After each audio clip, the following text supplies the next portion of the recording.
Greetings, family. Welcome to African Esquire TV. I'm your host, Tony Cherie. If you're watching on YouTube, please do like, comment, subscribe, and hit that notification button. But in case that notification button decides not to work, as I've heard it doesn't for my channel at certain times, you can also add yourself to Telegram. Telegram is a decentralized platform that I update regularly. I share my videos on Telegram, and so you won't be out of the loop in that event. In addition, please add yourself to Odyssey. Odyssey is a decentralized version of YouTube. Therefore, censorship is not an issue on that platform. Today, the discussion is going to be the tale of two protests. You have two protests simultaneously going on, and yet two very different depictions as far as what the Western media says. So let's look through some of what the news headlines have been. So as I scroll through, you will see for yourself that these protests are overwhelmingly viewed as positive inside of the eyes of the U.S. media. You have a headline that says, long marginalized Afro-Cubans at the forefront of Cuba's protests. Nothing short of historic. Congress holds first hearing after Cuba protests. You see one that says that the exiles are in support of the protests back home. Colombia under fire for backing Cuba protests while stifling dissent at home. U.S. expected to take initial steps soon in the aftermath of the Cuba protests.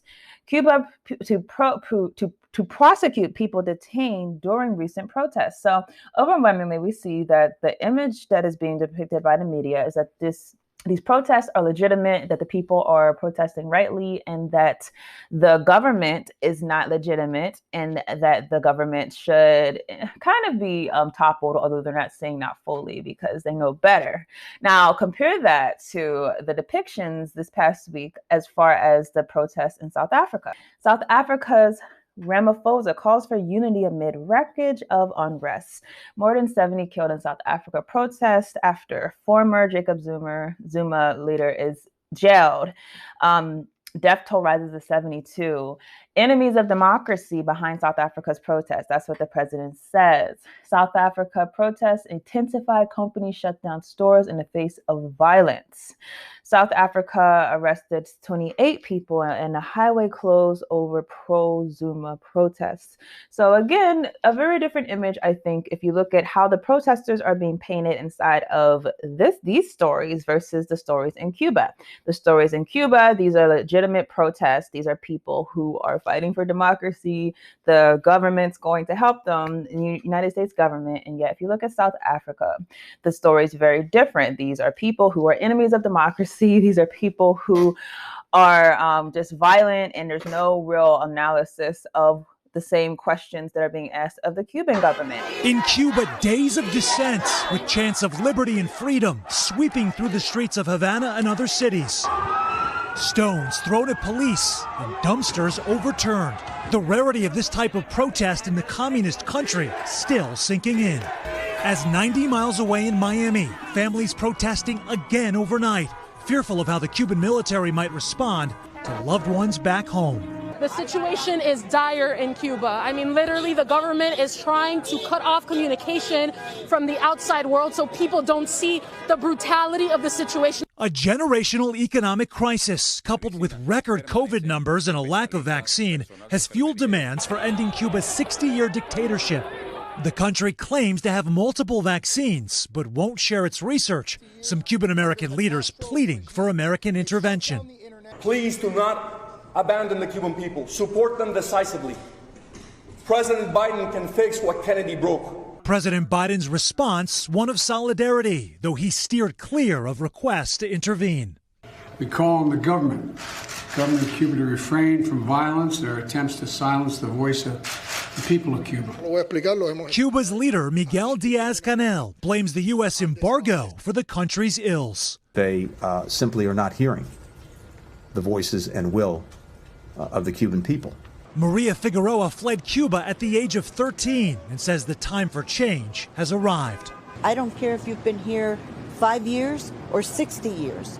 You should care that your brethren over there in Cuba are suffering right now, and we need to help them. And that's, I think, has been their cry. It's a cry for help. NBC News foreign correspondent Kelly Kobaya joins us now for a closer look. Kelly, I know you're on the ground there. What can you tell us? Well, Savannah, it's still pretty tense here in South Africa, across the country, really, today. There were more protests and more looting and violence in some parts of the country overnight, more businesses destroyed. This mall you see here is just one of hundreds that have been looted and destroyed over the past several days. You can see people here now trying to clean up and salvage what they can. Frankly, there's not much to salvage. There's a lot of pent-up anger in South Africa right now, fueled by politics, poverty, and the pandemic. This morning, America's most important ally in Africa, rocked by historic, sweeping, and dangerous protests, fires, and looting. Tensions boiling in South Africa, prompting protests on a scale not seen in nearly 3 decades. Since the end of the racist regime of minority rule known as apartheid, protests that had implications around the world. More than 100 people killed, thousands arrested, windows smashed, and in some cases, businesses burned to the ground. In a dramatic moment captured on cell phone video, a toddler tossed and saved from a burning building torched by rioters. These demonstrations started after the arrest of former President Jacob Zuma, who's facing a sweeping corruption investigation. Even now, half of South Africa's population lives below the poverty line, and unemployment is at nearly 33%. All of that compounded over the past year by the pandemic. Now, some business owners struggling to figure out how they'll recover. We know the rate of unemployment is very high, but when we do things like this, then it becomes more higher. In Washington, the White House says it supports a solution that respects human rights and brings a peaceful resolution to the ongoing unrest. We certainly track and watch closely and certainly have concerns about unrest that we see in the streets in South Africa. And another effect we've seen of the past several days of looting, problems getting food, fuel, and even medicine in some cases. There are long lines for food and fuel in parts of the country today. And the government, saying that they will not stand for anarchy and chaos on the streets, has now asked to deploy some 25,000 troops to restore calm. Savannah, the first 10,000 or so are already on the streets. All right, Kelly. If protest in itself is a reason to look at a government and say that you should not be held as legitimate, I think that any true analysis would have to paint the South African government as more illegitimate if you're looking at the responses of the people, if you're looking at the conditions of the people, and if you look at what the masses are saying. Also, if you look at the distribution of resources, it's the same thing. Of course, though, that's not what's being painted, and that's not what's being painted in Cuba. In Cuba, despite the fact that there's no actual news reports on the counter demonstrations against the demonstrators who are regime change agents against the government,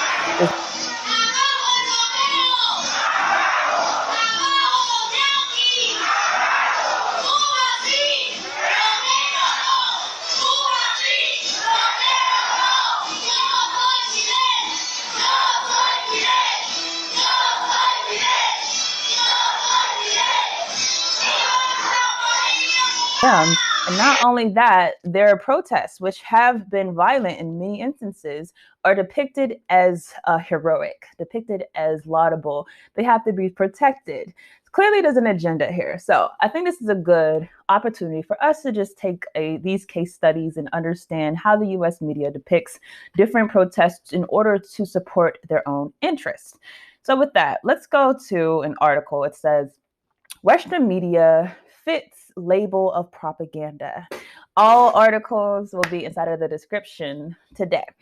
It is undeniable that the West, especially the United States, has started a propaganda war with rival countries, particularly China and Russia, labeling its opponents in their media as one of the common tactics of the West.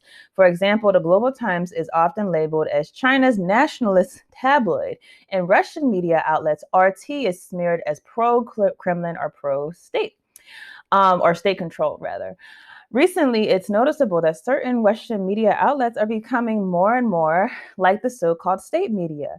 One Twitter user wrote that the New York Times front page of the World section is currently Russia bad, China crazy, Iran weak. Who needs state media when you have this? Speaking of state media, last August, Twitter started to specifically label some media outlets from China and Russia as state-affiliated. According to the social network, this aims at providing additional context so that people can make informed decisions about what they see and how they engage on Twitter. Okay, that's well, right? That's fine. But this policy implies that people only need to be extremely careful with state media from countries like China and Russia, as if these countries have suspicious state media. On the contrary, no Western media has this label. However, nothing seems to be incongruous as if Twitter labels Western media, such as the New York Times, U.S. government-affiliated media, or the Democratic Party-controlled media.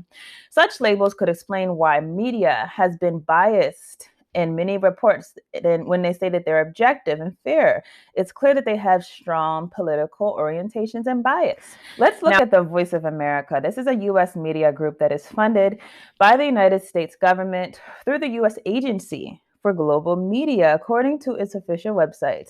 Yet Twitter doesn't think the media is affiliated with the government, since no label of state-affiliated media is given to VOA.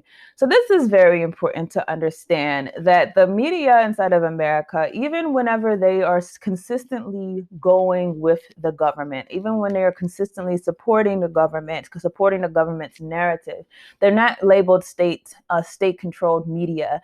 Instead, they're supposed to be independent. But we should know by now that that's very untrue. Not even just this VOA media entity. The New York Times, CNN, BBC, all of these media entities. And if you want a perfect example of where this came to be as far as recent times, because it's a long history of this, look at the coverage of Palestine versus the coverage of Israel. Reading quickly from an article on Al Jazeera, it says such media outlets as BBC, CNN, New York Times, and brands under which this commodity calls itself Western media manufactures both truth to be reckoned with and, in effect, a normative consciousness of the people who consumes that news and thinks herself informed.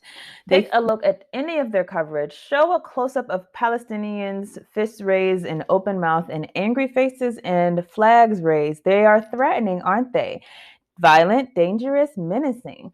Make sure the frame of your camera is quite tight. Don't ever open the frame to show the Israeli sharpshooters nearby firing live ammunition at thousands of defenseless and unarmed civilians protesting the systemic theft of their homeland facilitated by British colonialism. That will defeat the purpose and expose the lie. Now, this is something I covered previously whenever I talked about how the media is just flat out lying about what was happening inside of Israel versus what was happening inside of Palestine. And so we've seen right there that settler colonialism was going to be supported and justified and painted very admirably by the media entities, as if they're just there trying to live peacefully. They're trying to just have their society and not be bothered. No critical analysis on the fact that the land that they are on was not their land. Not only that, but the land that they continue to take is the land of the Palestinians. No analysis on that. Again, this is how the media works. Now, let's just talk a little bit more about Cuba, because as if you don't know, so one way that the United States tries to push, and not just the U.S., other Western entities, but the United States in particular, they try to push their agenda is through funding. Okay, so they find groups who they say, we think that we can use you, kind of the same way like they used to do in the Black Panther Party. They see like some person who is in prison and trying to get out and, or trying to avoid charges. And they say, you don't really have too much political savviness. We think we can use you. They do the same thing overseas. So they see groups and they say, we think we can use your agenda. We think if we throw you some funding that you will be able to propel our interests. Or in the alternative, they actually send people and they give them the funding to actually create those U.S. interests overseas. U.S. aid is one of the big ones who does that. And in addition, the National Endowment for Democracy. So we're going to read from another article about Cuba, and how the U.S. aid and the National Endowment for Democracy have been pushing the hip hop industry of all industries as a means of actually pushing their propaganda. The U.S. aid operation also ended up compromising Cuba's vibrant hip hop culture, which has produced some of the hardest hitting grassroots criticisms of Fidel Castro's power. Okay, now I want to just zero in on this real quickly, though, because I think our people have to think. Anytime your enemy is funding something, you should automatically criticize it, period. I don't care what the implications seem to be. And so if you see the United States government funding a hip hop industry, that should automatically tell you that that industry is one that is in support of white supremacy. Don't think all because it has been labeled hip hop on it that it has all of a suddenly became revolutionary. Understand that your enemy studies you. I've said this a number of times. They study you. They know that they can just put things and wrap it inside of a bow and present it to the world. And because it's presented a certain way, they're going to be able to evoke certain sentiments. So the sentiment from the hip hop industry, the counter-revolutionary hip hop industry in Cuba has been, oh, these people are speaking for the masses. They're speaking truth to power. They're anti-Castro, blah, blah, blah, blah, blah. Well, it says musicians that USA contracts. So it says that musicians that USA contractors tried to promote left the country or stopped performing after pressure from the Cuban government. And one of the island's most popular independent music festivals was taken over after officials linked it to USA. The program is laid out in a number of documents involving Creative Associates International, a Washington contractor paid millions of dollars to undermine the Cuban government. The thousands of pages include contracts, emails, preserved chats, budgets, expense reports, PowerPoints, photographs, and passports. The work included the creation of Cuban Twitter. Okay, so now you got to start looking at Black Twitter. Where'd that come from? Social network and dispatch of inexperienced Latin American youth to recruit activist operations that were the focus of previous revelations. USA denied that the program was covert. In a statement, they said it was aimed at strengthening civil society. Often in place of civic engagement is suppressed, in places where civic engagement is suppressed, where people are harassed, arrested, subjected to physical harm or worse. Creative Associates has yet to comment. Civil society, I've said this pretty frequently, but I want to emphasize it. We should understand the language of the oppressor by now, right? Particularly in the neo-colonial phase of our struggle, particularly in the imperialistic ways that the West tries to manipulate our people. Civil society, to me, is always a red flag. Not to say that everyone that's in a civil society group is necessarily, regime change agents or necessarily pro-West, but we should also understand that this concept of civil society is one that is very favorable to certain governments that are particularly Western governments. So anytime you see a civil society organization and they're African, you should ask them two questions. You should ask them, first of all, what governments are you trying to emulate? And two, you should ask them as far as who is actually funding you, because these ideas of civil society, most likely they didn't just pop up, in African countries or pop up in Cuba or whatever. These are ideas that are propelled, that are used. And if you even look at the reasons that they say civic engagement is suppressed, where people are harassed, arrested, subjected to physical harm or worse. The other question you should always ask is that what justifies U.S. aid, which is funded by an agency of the United States government, to be the one who actually judges that? Did you think that we forgot, number one, not only your history of horrible oppression, your history of harassment of people who are dissidents, but your present? Even look at what was happening following the shooting of the one brother, I forget his name, but all of these protests, you see the government, you see the police that are being militarized, like literally beating people, literally just outright oppressive. And this same government is going to go to other countries and talk about how they're harassing their citizens and how you're arresting your citizens. How does the country that has the highest mass incarceration rate and population in the entire world get to comment on other countries arresting their citizens? I don't know. Talking about physical harm or worse. How does the country that has the most nuclear weapons, how does the country that has the biggest military get to talk about the harm that's happening in other countries? I don't know personally. Now, if you might be skeptical because the actual article was on The Guardian, which is not necessarily not at all a revolutionary leaning newspaper. But if that's not convincing enough to you, I'm just going to show you really quickly, actually on the National Endowment for Democracy's own website. They have a whole section, Cuba 2020.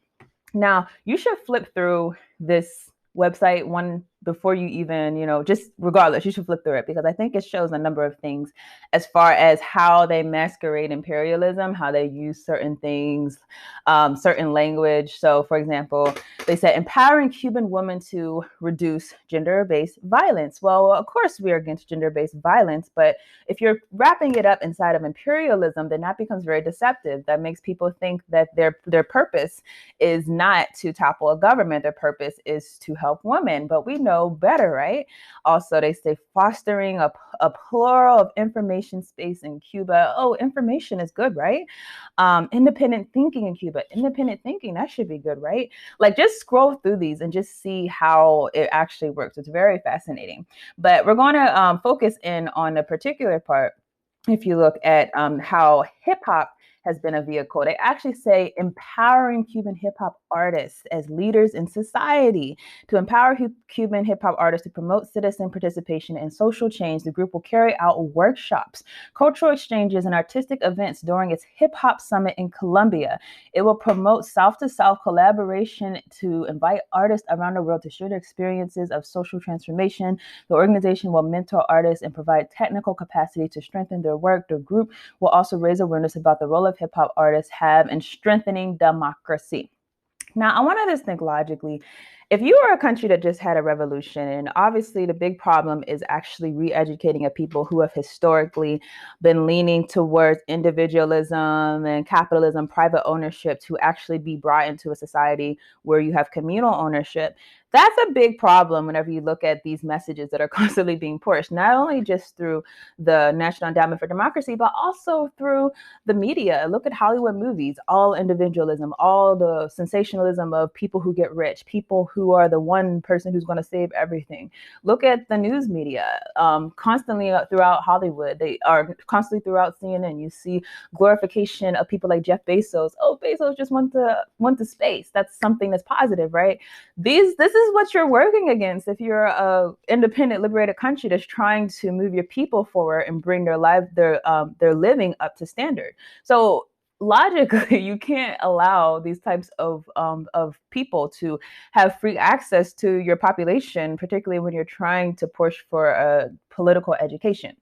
So I just wanted to give some context to that. Now, I'm also going to put in my description a link to Afro-Cuba website. They have a lot of good information on how the U.S. aid and the National Endowment for Democracy have both really been used to push U.S. propaganda inside of Cuba. They have many articles. You should read through them. Just a quick quote for them. Together with U.S.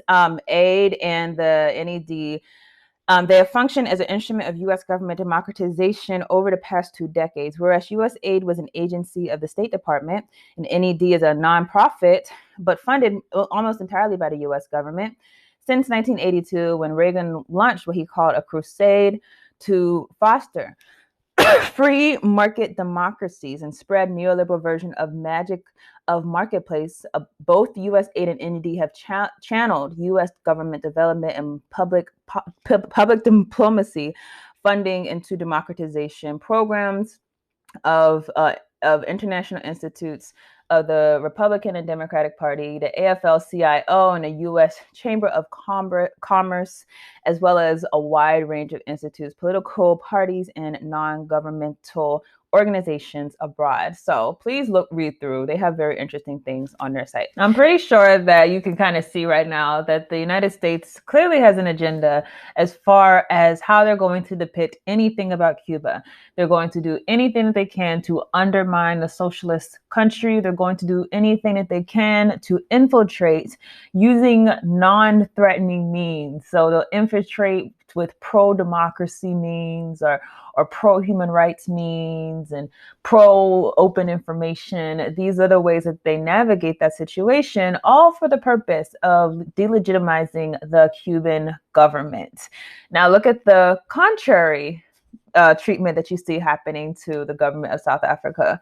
Obviously, South Africa is today a Western government. That is how Western government operates for African people. It's so funny. I hear people say things like, oh, socialism has never done good for anyone.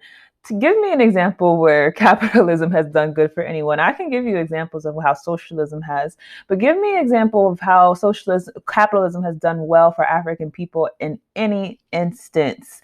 In all instances, while you may have a few bourgeoisie Africans benefit, the overwhelming majority do not benefit.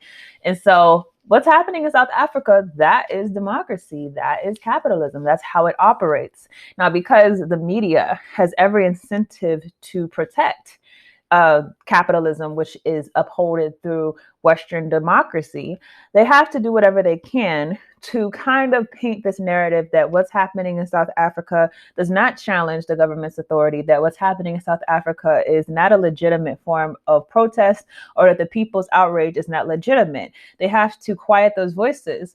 Otherwise, African people who are beholden to these media entities for their information may connect the dots and say, why is it that the countries that are supposed to be ideal as far as, GDP, as far as governmental structures, as far as economics, these things are less than ideal to the everyday realities of African people? So they have this clear agenda. Whenever people are going to question and bring attention to the contradictions of the Western governmental system, they're going to do everything they can to essentially ignore the people and to paint them as just being merely violent, to paint them as being upset, to paint them as being irrational. And then there's another agenda. The agenda that these African societies, it's them.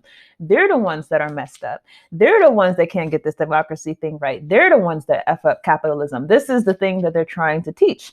And if you look at how Western media has really depicted African people for a long time. In fact, I'm going to be interviewing Milton Alamati, who just wrote a book about this issue. Every time that they depict our people, it's almost as if we need them. We need their intervention. We need their assistance. We need them to guide us to the path of freedom.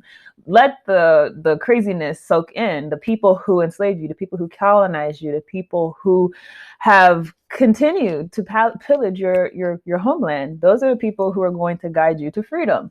Obviously, that's not true. But this is what the media pushes. And this is how they continually try to cover African people to show that we need them, not that we need sovereignty, not that we need independence. Now, I'm going to read from another article that I think paints this very clearly. It says, Western media in Africa, issues of information and images. Africa has been portrayed as the dark continent, in need of civilizing, and its heathen peoples in need of enlightenment through enslavement and colonization. Africa has been presented as a continent in the difficult throes of trying to become more like societies of the Western Hemisphere. From the era of Africa's enslavement and colonial rule, traders, missionaries, adventurers, and explorers have all played a role in perpetuating and disseminating certain images of Africa. These images have, on a whole, been negative. With the formal independence of most African countries in the 1950s and 60s, anthropologists and modernization theorists helped to portray a view of the dark exotic Africa as emergent Africa.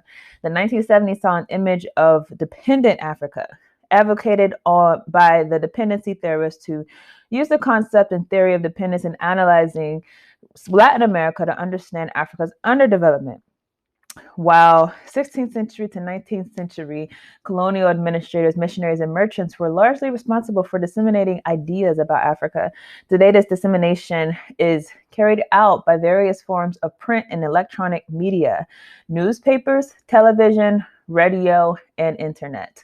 So again, these are the major ways that propaganda gets spread today. Propaganda today is supposedly not forced down your throat. Propaganda today is supposedly free information.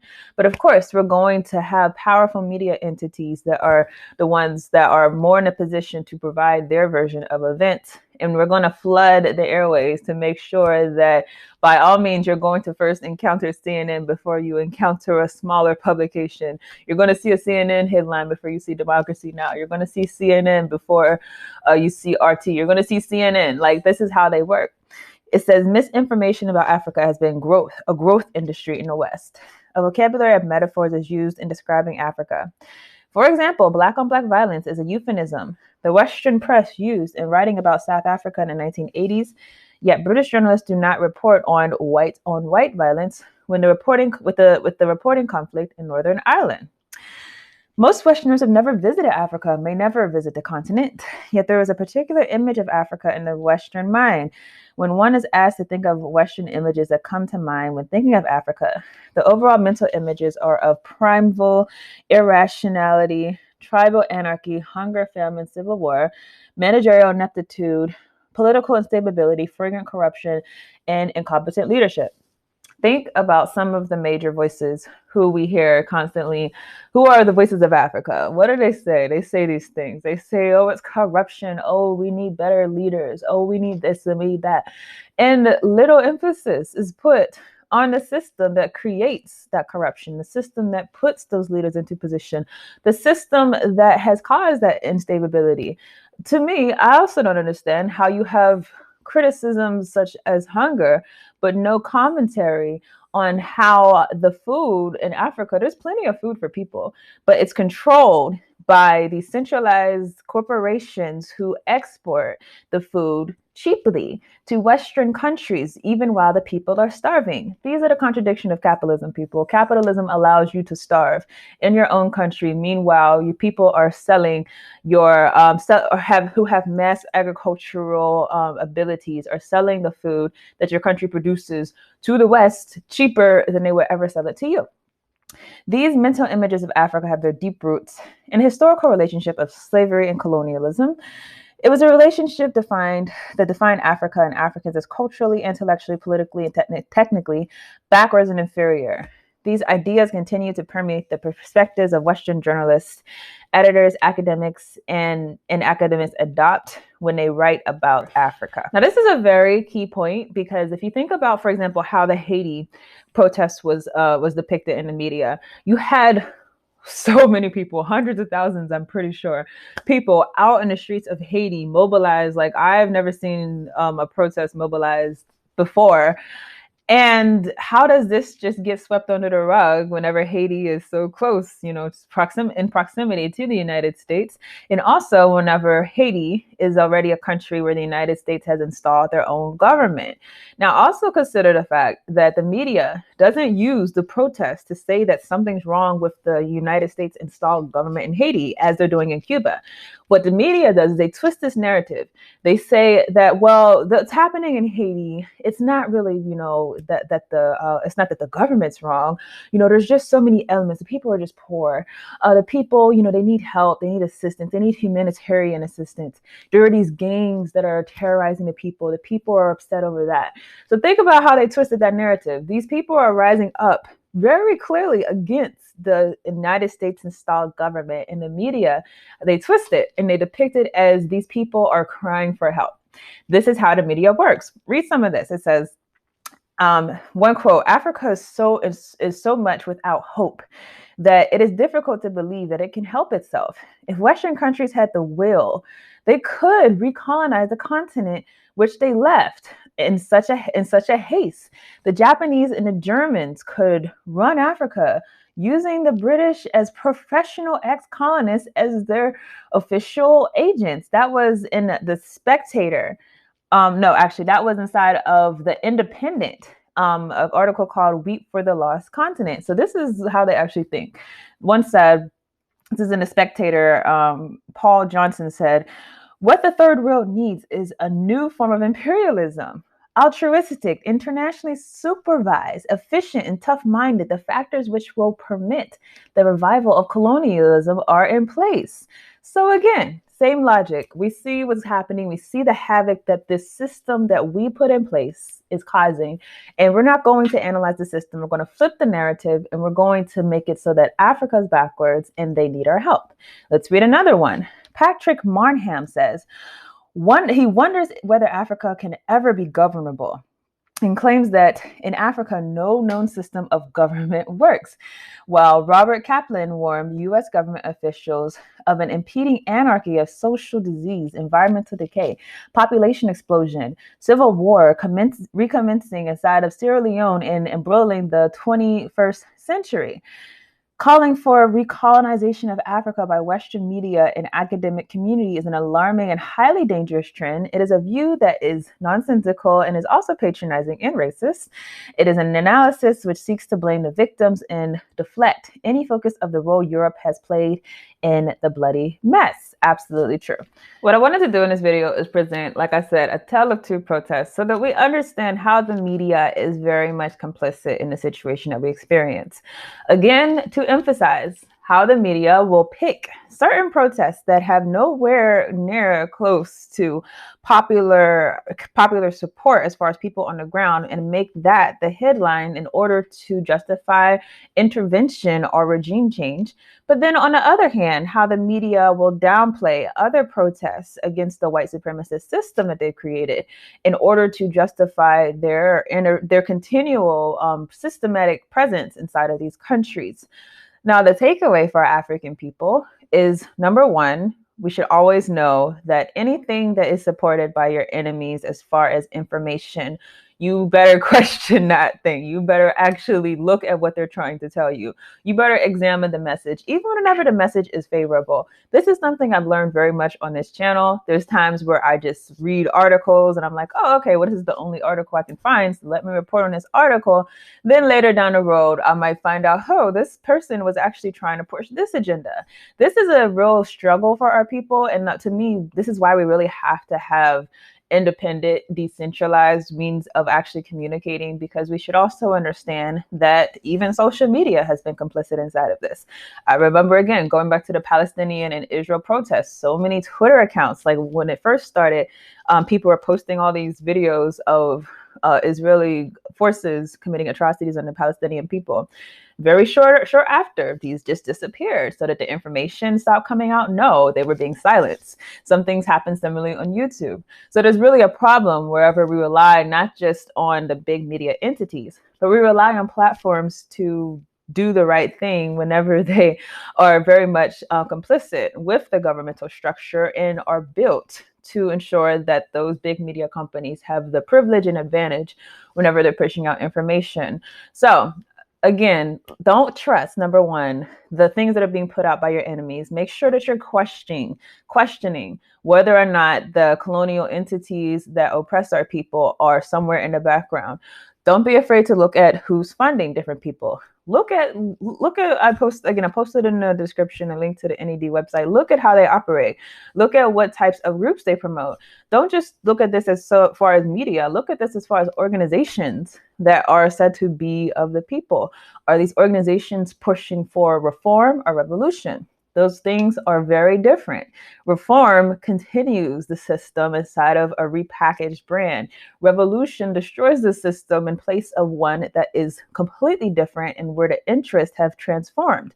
So whenever you're talking about some organizations that just want to see civil society, is civil society going to return expropriated land to African people? Is civil society going to destroy the colonial economic situations that exist that still oppress our people? Is civil society going to tell the United Nations that you need to stop having a Security Council and make the General Assembly the one who's going to have the final say? No, civil societies don't do that.